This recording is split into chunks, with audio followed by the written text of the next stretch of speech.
하나님 말씀 신명기 34장 1절에서 8절까지의 말씀입니다. 신명기 34장 1절에서 8절까지의 말씀을 교독하겠습니다. 34장 1절입니다. 모세가 모압 평지에서 느보산에 올라가 여리고 맞은편 비스가 산 꼭대기에 이르매 여호와께서 길르앗 온 땅을 단까지 보이시고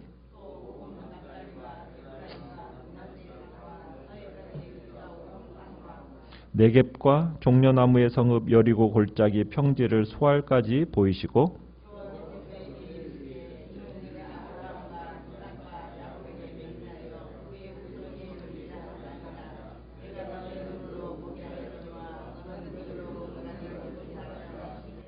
이에 여호와의 종 모세가 여호와의 말씀대로 모압 땅에서 죽어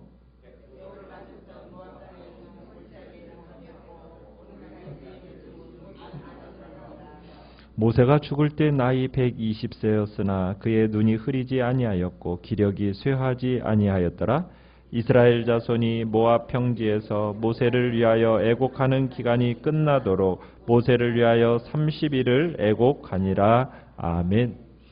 오늘 말씀의 제목은 생명은 기력에 달린 것인가? 라는 제목으로 말씀을 나눕니다. 33장에서 우리는 이스라엘 지파들을 축복하는 모세의 노래를 우리가 살펴보았습니다. 모세가 이스라엘들을 축복하는 그 노래를 마치고 난 이후에 하나님의 말씀에 따라 이제 느보산 꼭대기에 모세가 오르게 됩니다. 모압 땅의 그 느보산 꼭대기에 올라간 모세, 하나님께서 보여주신 게 있습니다. 뭘 보여주고 계십니까? 그것은 이스라엘 자손들이 들어갈 요단강 저편에 펼쳐져 있는 약속의 땅입니다. 그 약속의 땅을 모세로 하여금 그 느보산 꼭대기에서 둘러보도록 하고 있는 겁니다. 그러니까 모세가 직접 그 약속의 땅을 바라보고 있는 거죠. 참 그 땅을 바라보는 모세의 마음은 아마 감개무량한 순간이었을 것입니다. 1절에 보면은 북쪽을 먼저 바라보도록 하십니다. 먼저 북쪽 지역을 보여주시면서 길르앗 지방, 그리고서는 단에 이르는 그 북쪽 땅을 바라봅니다. 길르앗 땅이라는 곳은 어디냐면 요단강 동편 땅입니다. 이스라엘 자손들이 시혼과 옥을 물리치고 차지한 요단강 동편 땅, 그 땅이 길르앗 땅이라고 하는데 그 땅을 바라보면서 그러면서 이제 북쪽 요 단 지역까지 바라보고 그 다음에 어느 쪽을 보여주시느냐면 2절에 가보면은 이제 납달리 에브라임 므낫세 지파가 차지할 땅 지중해 서해, 여기는 지중해인데요. 지중해에 이르는 땅인데 여기는 어디냐면 북서쪽입니다. 북서쪽. 그러면 지금 시야가 어떻게 되냐면 시계의 반대 방향 쪽을 향하여 지금 이렇게 보여주고 계시는 거죠. 그쪽을 시작해서 이렇게 반대 방향으로 돌고 있는데 그런 다음에 유다의 온 땅 3절에 가보면 네겝 요단강 건너에 있는 종려나무 성읍 여리고 골짜기 그리고 사해의 남동쪽에 있는 이제 남쪽에 위치하고 있는 소알까지 그런 평지를 쭉 보도록 하십니다. 그러니까 모세가 이제 온 땅을 모든 땅을 둘러보고 나서 하나님은 이 땅이 바로 어떤 땅이냐? 4절에 보면 바로 아브라함과 이삭과 야곱에게 맹세해서 정말 그의 후손에게 주리라 한 땅, 그 땅이 바로 이 땅이다. 이 땅을 내가 이스라엘로 하여금 약속한 이 땅을 차지하게 하겠다. 지금 말씀하고 계시는 거죠. 그러고는 모세에게는 뭐라고 다시 한번 확인시키고 있습니까? 4절 끝에 보니까 그런데 너는 뭐하지 못하겠다? 너는 그리로 건너가지 못한다. 너 그 가나안 땅에 들어가지 못한다. 모세는 하나님께 몇 차례에 걸쳐서 정말 저 가나안 땅에 들어가고 싶습니다. 가나안 땅으로 들여보내 주십시오. 그걸 하나님 앞에 몇 차례에 걸쳐서 토로했어요. 그런데 그 토로한 그 모세의 심정을 하나님이 허락하셨나요? 아니죠. 허락해 주시지 않았습니다. 그때마다 하나님은 단호하게 너는 들어가지 못한다. 이제 모세가 이제 이 마지막 순간에는 더 이상 매달리지 않습니다. 이제는 더 이상 하나님이 절대 허락하시지 않을 거라는 것을 알기 때문이죠. 그가 지금 약속의 땅을 밟아보고 싶다고 그렇게 몇 차례에 걸쳐 하나님 앞에 간구했지만 하나님은 딱 선을 그으시면서 너는 그저 보는 것으로 만족해라. 참 모세를 생각하면 마음이 어떻습니까? 참 안타깝고 아픕니다. 왜 못 들어가게 되었습니까? 딱 한 번의 실수입니다. 그죠? 딱 한 번의 실수가 이런 엄청난 결과를 초래할 줄은 누가 알았을까요? 어떻게 보면 하나님께서 모세로 하여금 가나안 땅에 들어가지 못하게 하시는 그 이유, 먼저 불러가시는 이유, 하나님께서 계속해서 반복해서 말씀하셨던 게 뭡니까? 무리바 사건이었어요. 그죠? 정말 하나님의 거룩함을 나타내야 할 그때에 뭐해서 자신의 혈기를 드러낸 그 사건으로 인하여서 못 들어간다. 어떻게 보면 이스라엘 백성들이 더 불충했잖아요. 모세는 정말 충성스럽게 일했는데 그때 그 딱 한 번이 그렇게까지 이 일을 막아야만 했을까? 여러분, 그런데 지도자라는 위치는 그만큼 책임 있는 자리란 얘기입니다. 모세는 지도자였기 때문에 하나님이 그에게 일반 백성들보다도 더 높은 잣대를 들여다 대시는 겁니다. 그래서 우리가 직분을 맡아서 지도자의 위치에 선다라는 것은 그만큼 책임 있는 자리요, 하나님 앞에서 더 높은 수준의 잣대를 대시면서 그에게 물으신다는 거예요. 그래서 직분이라는 것은 무거운 책임감을 가지고 받아들여야 할 자리라는 것을 우리는 기억해야 됩니다. 모세에게 더 엄격하게 책임을 물으시면서 너는 그때 하나님의 거룩함을 나타내지 않고 내 혈기를 드러낸 결과 너는 들어가지 못한다. 또 한 가지는 이제는 하나님께서 모세로 하여금 맡기신 사명이 여기까지였습니다. 이스라엘을 출애굽시켜서 광야를 건너 가나안까지 이르게 하는 역할이, 모세의 역할은 여기까지였다라는 거예요. 40년 광야길을 걷는 동안 할례 없는 그 백성들처럼 변해버린 이 후손들을 어쨌든 신명기를 통해서 다시 한번 신앙의 뼈대를 세우는 역할, 다시 세우는 역할, 그 역할까지가 모세가 어떻게 감당할 사명이었다라는 거죠. 그 일에 모세는 충실히 감당한 겁니다. 그리고는 그 뒤는 바통은 누가 이어받게 되는 겁니까? 여호수아로 하여금 이어받아 가게 하는 겁니다. 우리가 전부 다 일을 할 수는 없습니다. 우리는 육체를 가진 존재이기 때문에, 한계를 가진 존재이기 때문에, 시간 속에 살아가는 존재이기 때문에 우리는 우리가 감당해야 할 일이, 사명이 있어요. 그러면 거기까지만 우리는 가는 겁니다. 더 이상의 욕심을, 개인적인 욕심을 부려서 그 다음 세대에게 넘어가야 할 것까지 내가 끝까지 붙들고 있는 것은, 그것은 하나님 앞에서 욕심입니다. 내려놓을 건 내려놓고 리더십이 교체되어지는 순간 새로이 형성된 그 필요에 따라서 그 다음 리더십이 진행되어져 가도록 놓아주는 것이 또한 지혜인 거죠. 지금 모세로 하여금 이제 너의 사명은 여기까지다.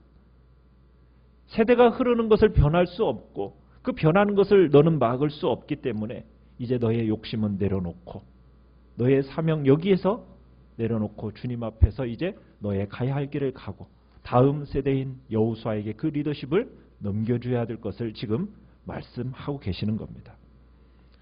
5절에 보면 결국 여호와의 종 모세는 하나님의 말씀에 따라서 모압 땅에서 죽었다, 이렇게 표현하고 있습니다. 죽는 순간에 모세를 가리켜서 지금 뭐라고 얘기하고 있습니까? 여호와의 종, 이렇게 부르고 있습니다. 참으로 하나님께 신실한 종이었다라는 것을 여기서 다시 한번 확인시켜주고 있는 거죠. 비록 그가 가나안 땅에 입성하지는 못하지만 그 입성하지 못한다는 것 때문에 그가 하나님과의 관계가 끊어졌다, 이렇게 볼 수는 없는 겁니다. 그는 죽는 그 순간까지 하나님의 종으로서, 여호와의 종으로서 신실하게 살았음을 주님 앞에서 주님께서 다시 한번 모세를 확인시켜주는 이야기입니다. 그러면서 그가 뭐에 따라 죽었다고요? 여호와의 말씀대로 죽었다 이렇게 표현하고 있어요. 여호와의 말씀대로. 지금 병들어서 노한으로 죽은 것이 아니라 여호와의 말씀을 따라서 죽었다. 여기서 여호와의 말씀을 따라 죽었다. 이것을 문자적으로 해석하면 뭐라고도 해석을 하냐면 하나님의 입에서 죽었다. 그래서 일부 유태인들은 이렇게 해석을 합니다. 하나님이 모세에게 입 맞추는 순간 그가 죽었다. 이렇게 표현을 하기도 합니다. 자, 그러면서 모세가 죽으니까 6절에 보면 그가 장사 지낸 바 골짜기에 장사되었다라고 했는데 누가 장사를 했을까요? 주어가 누구일까요? 여기 지금 주어가 명확하게 나타나지 않는데 사람이 아닌 하나님으로 이야기를 합니다. 하나님이 직접 모세를 묻으셨다라는 거죠. 그래서 모세의 그 묘의 위치를 알아요, 몰라요? 몰라요. 아는 사람이 하나도 없다라는 거예요. 그러니까 지금 모세의 죽음과 그 장례는 하나님과 모세 사이에 아주 진행된 매우 사적인 일이었음을 지금 보여주고 있는 겁니다. 하나님께서 사적으로 하신 일이었기 때문에 지금 모세가 어디에 묻혀 있는지 아무도 몰라요. 하나님이 직접 모세를 묻으셨다라는 거죠. 왜? 하나님은 모세 어디에 묻혔는지, 모세의 묘가 어디 있는지 그 위치가 알려지는 것을 하나님은 원치 않으셨던 거예요. 왜 그랬을까요? 이 모세라는 사람에 대한 것은 이 이스라엘 백성들이 굉장히 모세를 어떻게 여기고 있습니까? 그렇죠. 하나님과 같은 존재로 여길 정도로 하나님의 대언자로서 지금 그런 신적인 위치까지 올라져 있는 사람이 바로 모세예요. 그러면 사람은 어떻습니까? 사람이라는 존재는 그런 묘가 있으면 그 묘를 향해 달려가요. 그게 인간이에요. 그죠? 뭔가 성지순례라고 그러면서 사람이 자꾸 그 묘를 뱅뱅거립니다. 배회합니다. 와서는 그의 영을 달래준답시고. 그러고선 잘못하면 그곳에다가 뭐 할 수도 있어요? 갖가지 재물을 바칠 가능성도 배제할 수가 없는 겁니다. 인간의 어리석음을 감안할 때 이스라엘 백성들이 모세를 들어 사용하신 그 하나님을 예배하는 것이 아니라 모세를 예배할 가능성이 너무 많기 때문에 상당히 높으니까 하나님은 아예 그 묘 자체를 하나님은 알려주지 않으신 거예요. 알기를 원치 않으셔가지고 하나님이 직접 어떻게 보면 그의 묘를 모르도록 사적으로 개인적으로 지금 묻어버리셨다는 얘기입니다. 그래서 또 누가 엉뚱한 묘를 모세의 묘라고 둔갑시킬까 봐 6절에 그런 얘기를 하죠. 오늘까지 그의 묻힌 곳을 아는 자가 없느니라. 여기가 모세의 묘다.